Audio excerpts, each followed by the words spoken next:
సార్ధి సంఘం. ప్రకటన గ్రంథంలో 7 సంఘాలు ఉన్నాయి. 7 అనే సంఖ్యతో చాలా చాలా పోలికలు ఉన్నాయి. 7 ఆత్మలు, 7 కన్నులు, 7 సంఘాలు, 7 కిరీటాలు, 7 బోరలు, 7 శబ్దాలు, 7 దూతలు, 7 ఆత్మలు, 7 శ్రమలు, 7 కరువులు, ఇలా 7 అనే సంఖ్యతో చాలా ఉన్నాయి. వాటిలో 7 సంఘాలను గురించి ధ్యానం చేస్తున్నాం.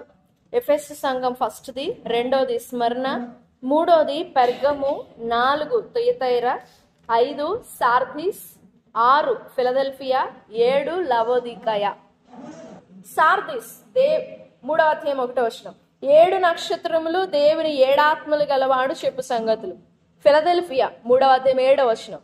దావీదు తాళపు చెవులు కలిగి ఎవడును వేయకుండా తీయువాడు, ఎవడు తీయలేకుండా వేయువాడునైనా సత్యస్వరూపియగు పరిశుద్ధుడు. లవోదికయ ఆమేన్ అనువాడు 14వ వచనం. ఆమేన్ అనువాడు నమ్మకమైన సత్యసాక్షియు, దేవుని సృష్టికి ఆదియునైన వాడు చెప్పు సంగతులు. ఇలా ఒక్కొక్క సంఘాన్ని గురించి, వాళ్ళు నడిపించబడుతున్న విధానాన్ని గురించి యేసు ప్రభు వారు మాట్లాడిన మాట.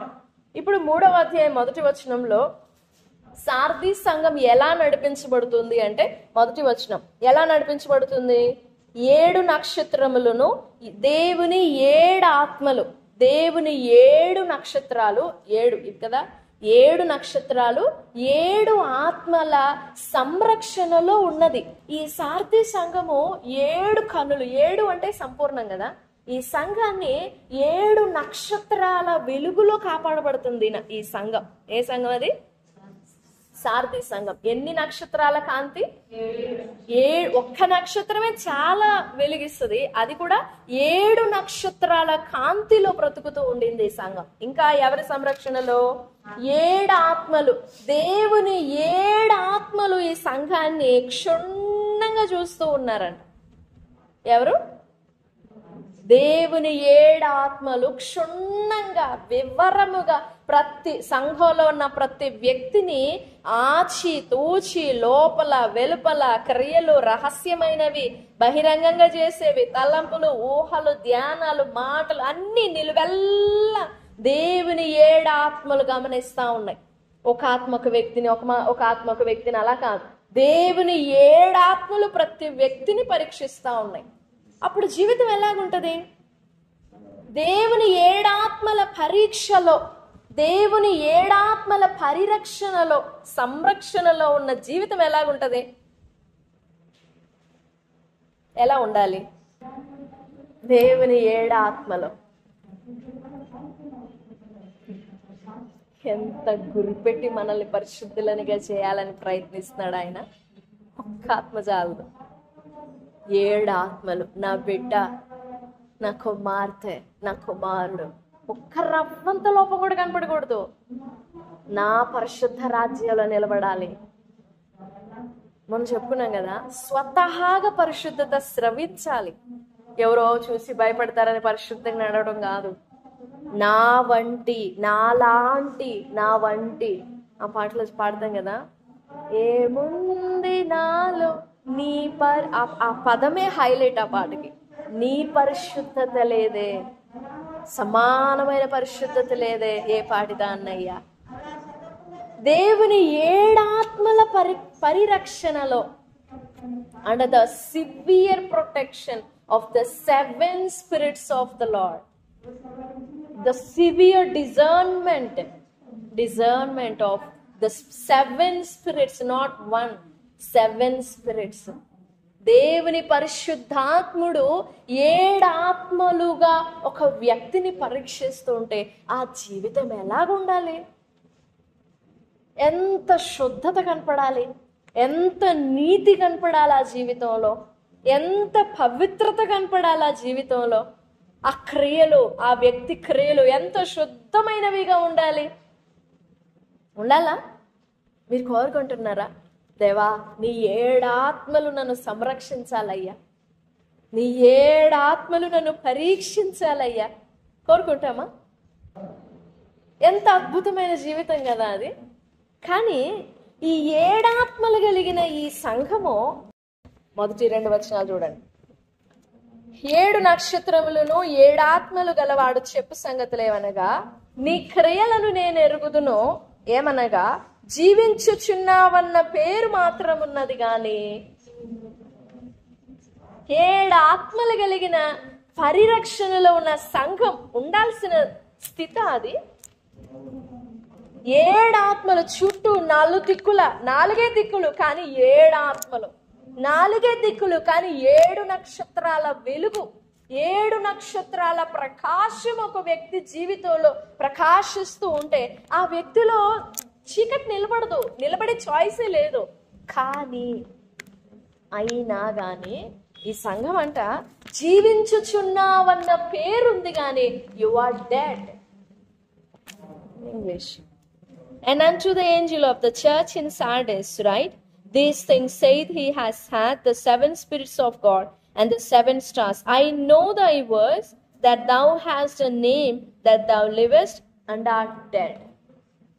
నువ్వు చచ్చిపోయి ఉన్నావు. నీ పేరు సార్దీస్ అనేది ఒక రెవరెండ్ సిటీ అన్నమాట. ఒక ఘనత వహించిన పట్టణం సార్దీస్ పట్టణం. చాలా ఘనత వహించిన పట్టణం సార్దీస్. పౌలు తన 3వ మిషనరీ ప్రయాణంలో ఈ ఎఫెసు ప్రాంతంలోనికి వెళ్ళి పరిచయం చేసినప్పుడు రక్షింపబడిన పట్టణం అన్నమాట సార్దీస్ పట్టణం. చాలా ఘనమైన పట్టణం అన్నమాట. ఆ పట్టణంలో మనం ఆ సంఘపు వారిని చూసినప్పుడు, వారి క్రియలు చూసినప్పుడు, వాళ్ళ అభివృద్ధి చూసినప్పుడు, ఓ చాలా సూపర్ ఫాస్ట్ లో ఉన్నారు వీళ్ళు, చాలా పరిశుద్ధులుగా ఉన్నారు వీరు అని వాళ్ళు బ్రతికి ఉన్న వాళ్ళలా కనపడతారంట. మనకి చాలా ఫైన్ గా కనపడతారంట వాళ్ళు. వాళ్ళ భక్తి కానీ, వాళ్ళ క్రియలు కానీ, వారి ప్రార్థన కానీ, వారి విశ్వాసం కానీ, వారి అలంకారం కానీ, వాళ్ళ నడతలు కానీ, అసలు వాళ్ళని చూడగానే దే వర్ హోలీ అన్నట్టుగా కనిపిస్తారంట. కానీ మనం చూస్తేనేమో వారు హోలీగా లైవ్ గా ఉన్నట్టు కనపడతారు. కానీ ప్రభువు ఆ సంఘాన్ని చూసినప్పుడు వాళ్ళు చచ్చిపోయి ఉన్నారట. మన దృష్టికేమో బ్రతికి ఉన్నట్లుగా కనపడతారు వాళ్ళు, కానీ దేవుని దృష్టికి వాళ్ళు ఎలా కనపడుతున్నారు? చచ్చిపోయి ఉన్నారు. ఆ మాటని ఆలోచన చేయండి.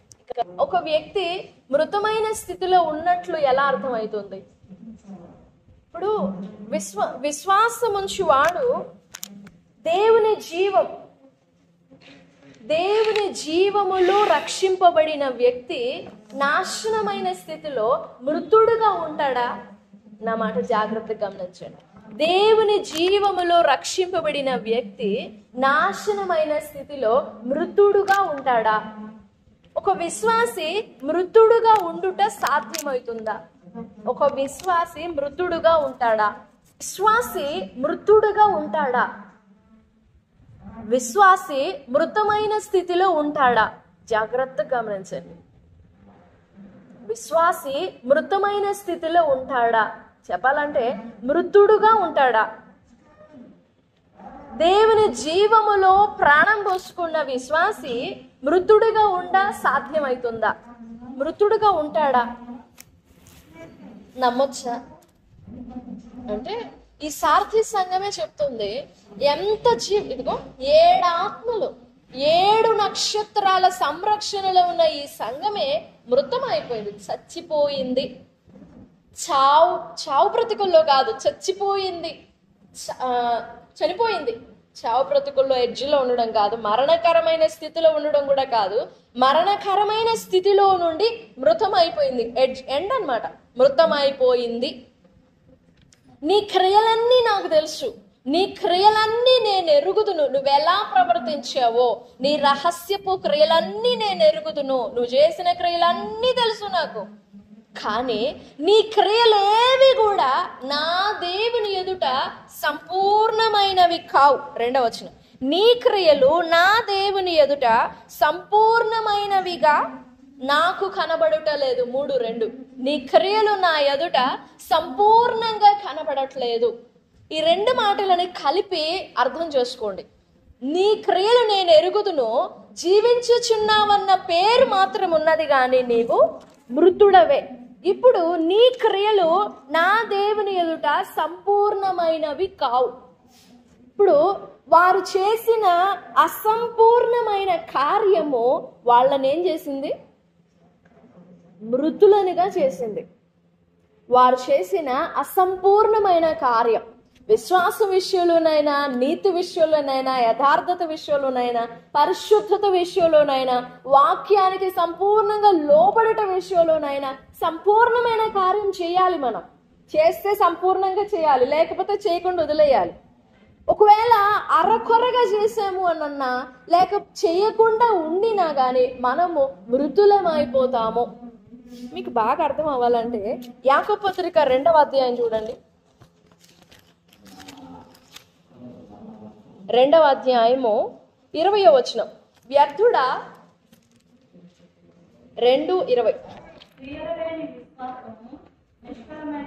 జాగ్రత్తగా గమనించండి. క్రియలు లేని విశ్వాసం ఏమవుతుంది? నిష్ఫలం. ఇప్పుడు 22. విశ్వాసము అతని క్రియలతో కూడి కార్యసిద్ధి కలుగజేస్తుంది. ఇప్పుడు మరలా లాస్ట్ వచనం 26. ప్రాణము లేని శరీరం ఎలాగు మృతమో క్రియలు లేని విశ్వాసం కూడా మృతం. ఇప్పుడు క్రియలు లేని విశ్వాసము మృతము అయినప్పుడు విశ్వాసము లేని క్రియలు మృతమే. క్రియలు లేని విశ్వాసం మృతము, విశ్వాసము లేని క్రియలు మృతం. ఆ భావాన్ని, యాకోబు పత్రిక భావాన్ని బట్టి మనము విశ్వాసం ఉంచుతాం, కానీ విశ్వాసానికి తగిన క్రియలు మనలో కనపడవు. పర్వతం అంత విశ్వాసం ఉంటుంది మనలో, కానీ దాన్ని నిలబెట్టడానికి విశ్వాసం, కొండంత విశ్వాసం కావచ్చు, ఆవగింజంత విశ్వాసం కావచ్చు, పర్వతం అంత విశ్వాసం కావచ్చు, ఈ విశ్వాసం నిలబడడానికి క్రియలు అనే కాళ్ళు కూడా ఇంపార్టెంట్. ఈ క్రియలు లేకపోతే ఇది టేబులే కావచ్చు, కానీ దీన్ని కాళ్ళు పోయినాయి అనుకో, ఇది టేబుల్ కాదు. ఇంకా అలాగే క్రియలు లేకపోతే ఆ విశ్వాసం మృతమైనదే.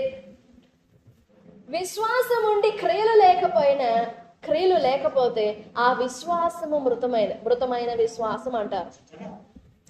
క్రియలు ఉండి విశ్వాసం లేకపోతే ఆ క్రియలు ఏ క్రియలు? మృతమైన క్రియలు. ఒకటే మాట పదే పదే వినపడుతుంది, జాగ్రత్తగా గమనించండి. విశ్వాసము లేని క్రియలో మృతం, క్రియలు లేని విశ్వాసం మృతం.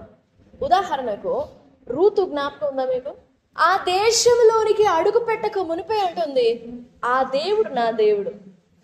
లోపలికి ఇంకా అడుగు కూడా వేయలేదు, నీ జనమే, they are going to be my people అనలేదు, దే ఆర్ మై పీపుల్.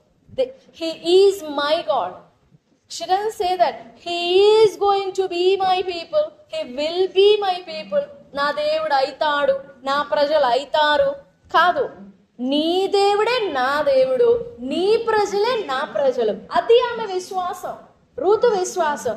మరి ఈ విశ్వాసానికి క్రియలు ఏంటి అంటే, వదిలిపెట్టిందిగా అందరిని వెనకాల, తల్లిదండ్రుల్ని, జన్మభూమిని, స్వదేశాన్ని అన్ని విడిచిపెట్టి బయలుదేరింది. చూసారా? విశ్వాసపు క్రియలు అనమాట. సారేపాతు విధవరాలు గుర్తుందా? సారేపాతు ఆమె ఎవరికి మేలు చేసింది? ఏలియా ప్రవక్తకి. ఆమె విశ్వాసం ఏంటి అని అంటే, ఈ తొట్టిలో ఎంత పిండి ఉంది? 1 కేజీ పిండి ఉందా? ఇంకా కొంచెమే, దాన్ని నూనె అని కూడా చెప్పలేరు, ఎందుకంటే అందులో లేదు కదా. నూనె అని చెప్పలేరు, ఇది పిండి అనలేరు, అది పొడి పిండి, ఎక్స్ట్రా పిండి అనమాట. ఈ రెండింటితో అప్పం చేసుకొని రెడీగా ఉంది, అది చేసుకొని నేను నా బిడ్డ చనిపోవాలి అని. అప్పుడు వచ్చాడు దైవజనుడు, అమ్మా ఆకలి అవుతుంది, అన్నం పెట్టు అన్నాడు. నా ప్రాణం కంటే, నా బిడ్డ ప్రాణం కంటే ఎక్కువ దైవజనుడి ప్రాణం. ఆ విశ్వాసంతో చేసిందండి ఆమె. విశ్వాసం ఉంచింది, ఓకే దైవజనుడు అనే విశ్వాసం ఉంచింది. తగిన క్రియ ఏంటి అని అంటే, అప్పం చేసుకొచ్చి ఇచ్చింది. ఒక గ్లాసులో నీళ్ళు పట్టుకొని వచ్చింది, దానికి సరిపడిన క్రియ రొట్టె చేసుకొని వచ్చింది. రాజుల ఇళ్లలో కూడా లేదు గోధుమ పిండి రొట్టె చేసుకోవడానికి. ఎంత అద్భుతమైన విశ్వాసం కనపరిచిందో చూడండి. విశ్వాసానికి తగిన క్రియ లేకపోతే అది చచ్చిపోతుంది, అది మృతమైనది. క్రియలు లేని విశ్వాసం ఏమైతే చెప్పాలి? క్రియలు లేని విశ్వాసం మృతమైతుంది. విశ్వాసం లేని క్రియలు మృతమే. ఇప్పుడు మనలో ఇలాంటి మృతమైనవి ఎన్ని ఉంటాయి అంటారు? ఇన్ని మృతమైనవి ఉంచుకొని దేవుని జీవం మనలో పని చేయాలంటే ఆడ నుంచి వచ్చి పని చేసిద్ది?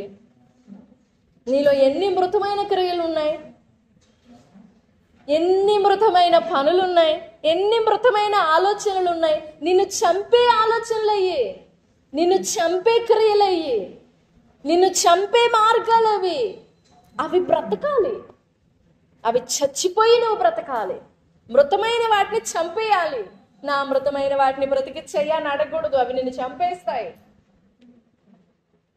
అలా ఎన్ని ఉంటాయో మనలో మృతమైన క్రియలు. మృతమైన ప్రార్థనలు కూడా ఉంటాయి, ఉండవా? మృతమైన ప్రార్థనలు, మృతమైన విశ్వాసం, మృతమైన భక్తి, మృతమైన ప్రార్థనలు, మృతమైన విశ్వాసం, మృతమైన జీవితం, మృతమైన క్రియలు, ఇవన్నీ పెట్టుకొని నేను దేవుని కృపలో హాయిగా బ్రతుకుతున్నానని చప్పట్లు కొట్టి పాటలు పాడితే ఎలా బ్రతుకుతాము? వాళ్ళు అలా చేస్తున్నారు. ఎవరు వాళ్ళు? సార్థి సంఘం వాళ్ళు. వారిని పక్కన పెడితే మధ్యాహ్న కాల సమయంలో దేవుని బిడ్డలారా, మనలో ఎంతమంది మేము మృతమైన స్థితిలో ఉన్నాం? మనలో ఎన్ని మృతమైన క్రియలు ఉన్నాయి. విశ్వాసం ఉంది నీకు, కాదనట్లేదు, కానీ దానిని నిలబెట్టడానికి క్రియలు లేవు. నేను చూపించే దేశానికి నువ్వు వెళ్ళు అని అంటే, అవునయ్యా నమ్ముతున్నానయ్యా, నన్ను దీవిచ్చేయ్యా అని ఇక్కడే 25 సంవత్సరాలు ప్రార్థన చేయాలి అబ్రహాము. దానికి సరిపడిన క్రియలు ఏం లేవు. పాదం పట్టడానికి స్థలం కూడా లేదు. ఆమె కన్నా పిడికడ పిండి ఉంది, అసలు పాదం నిలపడానికి స్థలం కూడా లేదు అబ్రహాముకి. బయలుదేరాడు. Okay, I go where ever you show me. నువ్వెక్కడికి నడిపిస్తే నేను అక్కడికి వెళ్తాను అని బయలుదేరాడంట. ఎక్కడికి వెళ్ళాలో ఎరుగకయ్యే, ఎటు వెళ్ళాలో ఎరుగకయ్యే, ఎక్కడ పాదం నిలిపాలో తెలియకయ్యే, ఏ దిక్కో కూడా తెలియకయ్యే ప్రయాణం ప్రారంభించాడు. అది విశ్వాసం. ఇదే యాకోబు 2 ఇందాక చదివాం కదా. విశ్వాసము క్రియలతో కూడి కార్యసిద్ధి కలుగజేయును. 22. విశ్వాసము అతని క్రియలతో కూడి కార్యసిద్ధి కలుగజేసిననియో, క్రియల మూలముగా అతని విశ్వాసము పరిపూర్ణమైనదనియో గ్రహించుచున్నావు కదా. క్రియలు లేకుండా నీ విశ్వాసం ఎలా సంపూర్ణమవుతుంది? విశ్వాసం లేకుండా నీ క్రియలు ఎలా సంపూర్ణమవుతాయి?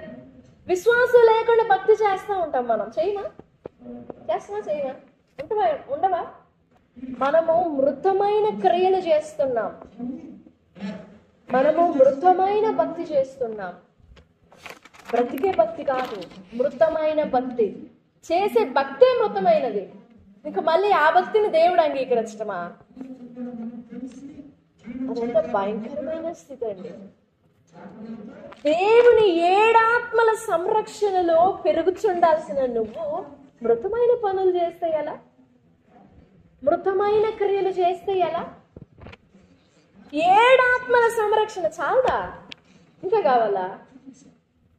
7 నక్షత్రాల వెలుగు ప్రకాశం చాలదా? కొన్ని క్రియలు మృతమైనవిగా ఉంటాయి, వాటిని మనం చేస్తూ ఉంటాం, వాటిలోనే కొనసాగుతూ ఉంటాం. మృతమైన క్రియలు ఉంటాయి, మృతమైన ప్రార్థనలు ఉంటాయి, అవి మనల్ని చంపేస్తాయి. మృతమైన స్థితిలో అలా మభ్య పెట్టేస్తుంది అపవాది మనల్ని. ఇంకా చేసే ప్రార్థన అంతా మృతమైనదే అవుతుంది, క్రియలన్నీ మృతమైనవే అవుతాయి. అన్ని విశ్వాసం మృతమైనదే, జీవితం మృతమైనదే, భక్తి మృతమైనదే, కన్నీళ్ళు మృతమైన కన్నీళ్ళే ఉంటాయి. మృతమైన వాటిని చేస్తూ నువ్వు ఎలా బ్రతుకుతావు? దేవుని 7 ఆత్మల సంరక్షణలో, దేవుని 7 ఆత్మల ఆ తీక్షణమైన పరీక్షలో నిన్ను నీవు పరీక్షించుకో. దేవా నన్ను కడుగు, నన్ను నిలువెల్లా కాల్చు, నన్ను నిలువెల్లా పరీక్షించు. మృతమైనది నాలో లేకుండా. మనము పాతాళ ఊబిలో నుండి బయటకు రప్పించబడిన వారం. ఈ పాతాళ సంబంధమైనది, ఈ మృత సంబంధమైనది, మరణ సంబంధమైనది పూర్తిగా పోవాలి మనలో నుండి. పూర్తిగా రిక్తముగా శుద్ధి చేయబడాలి, లేకపోతే ఆ పాతాళ సంబంధమైనది మనలో మొలుస్తుంది. ఆ మృత సంబంధమైన, మరణ సంబంధమైనది, పాప సంబంధమైనది మనలో మొలుస్తుంది, మనల్ని నాశనానికి తీసుకెళ్తుంది. బ్రతకడానికి బ్రతుకుతూ ఉంటాం, కానీ మృతమైన స్థితిలో ఉంటాం. నిజంగా ఈ మధ్యాహ్న కాల సమయంలో మనలో ఎవరు ఆ మృతమైన స్థితిలో ఉన్నాం, ఎవరమో ఏ పరిస్థితిలో ఉన్నామో ప్రభు సన్నిధిలో పరీక్ష చేసుకుందాం. దేవుని 7 ఆత్మల పరిరక్షణలో, తీక్షణమైన ఆ దృష్టిలో మనల్ని మనం పరీక్షించుకుందాం. దేవుని 7 నక్షత్రాల ఆ ప్రకాశవంతమైన ఆ వెలుగు మన మీద ప్రకాశించాలని మన క్రియలన్నిటినీ బట్టబయలు చేసి దేవుడు మనల్ని వెతికి పట్టుకొని, దేవా ఎక్కడ ఏ క్రియ మృతమైనది కనపడుతుంది, ఏ మాట మృతమైనది కనపడుతుంది, ఏ తలంపు మృతమైనది కనపడుతుంది, నన్ను పరీక్షించి నన్ను శోధించు, నా ఆలోచనలు తవ్వి చూడయ్యా అని ప్రభు సన్నిధిలో వేడుకుందాం. ప్రభు సహాయపడతారు. ఆ సంఘానితో చెప్పిన మాట 2 సార్లు ఉంటుంది. 2వ వచనం 3వ వచనంలో, నీ క్రియలు నా దేవుని ఎదుట సంపూర్ణమైనవిగా కనపడట్లేదు గనుక జాగరూకుడవై చావనై ఉన్న మిగిలిన వాటిని బలపరచు. 3, నీవెలాగో ఉపదేశం పొందుతువో ఎలాగో వింటివో జ్ఞాపకం చేసుకుని గైకొనొచ్చి మారు మనసు పొందుము. జాగరూకుడవై ఉండని ఎడల దొంగ వలె వస్తాను. ఏ గడియలో నీ మీదకి వస్తానో నీకు తెలియదు. 2 సార్లు జాగరూకుడవై. ఈ చివరి కడవరి దినాలలో సంఘాలు ఉన్న పరిస్థితి అన్నమాట ఇది. మృతమైన స్థితిలో ఉన్నాం, మృతమైన భక్తి చేస్తున్నాం, మృతమైన ప్రార్థనలు చేస్తున్నాం, మృతమైన విశ్వాసం కలిగి ఉన్నాం. అందుకే శక్తివంతమైన ప్రార్థనలు కనపడవు, శక్తివంతమైన విశ్వాసం కనపడదు. సంఖ్య విస్తరిస్తుంది, క్రైస్తవుల సంఖ్య మందిరాలలో నిండిపోతున్నారు, మందిరాలకు చాలాగా ఎక్స్టెండ్ చేసుకుంటున్నారు. కానీ మృతమైన వాళ్ళని పెంచి పోషిస్తున్న ఈ రోజుల్లో సంఘాలు. అవును, లోకంలో చచ్చిపోయిన వారిని సంఘంలోనికి తీసుకొచ్చి బ్రతికించాలి, కానీ బయటనున్న వాళ్ళందరినీ తీసుకొచ్చి శవాల కుంపటిగా తయారైపోతుంది ఈ రోజుల్లో సేవా సంఘాలు. అలాగైపోతుంది. కానీ పరిశుద్ధాత్మ దేవుడు మనకిచ్చిన ఈ కృపని జ్ఞాపకం చేసుకుంటూ, ఈ మాటలు జ్ఞాపకం చేసుకుంటూ, దేవా నన్ను పరీక్షించు, నన్ను పరిశోధించు, మృత సంబంధమైనది నాలో నిలబడకుండా నిలువెల్ల నన్ను కడుగు. ఇదిగో జాగరూకుడవై మారు మనస్సు పొందు అని మీరు చెప్తున్నారు కదా, చావనయ్యి ఉన్న మిగిలిన వాటిని బలపరచని మీరు చెప్తున్నారు కదా, నాకు సహాయపడండి. నేను చావకుండా, నేను మృతుడని అవ్వకుండా నన్ను బ్రతికించాలని ప్రభు సన్నిధిలో వేడుకుందాం. ప్రభు సహాయపడతారు. దేవుని మాటలన్నీ మన వినికిడిలో దీవించుగాక. ఆమేన్.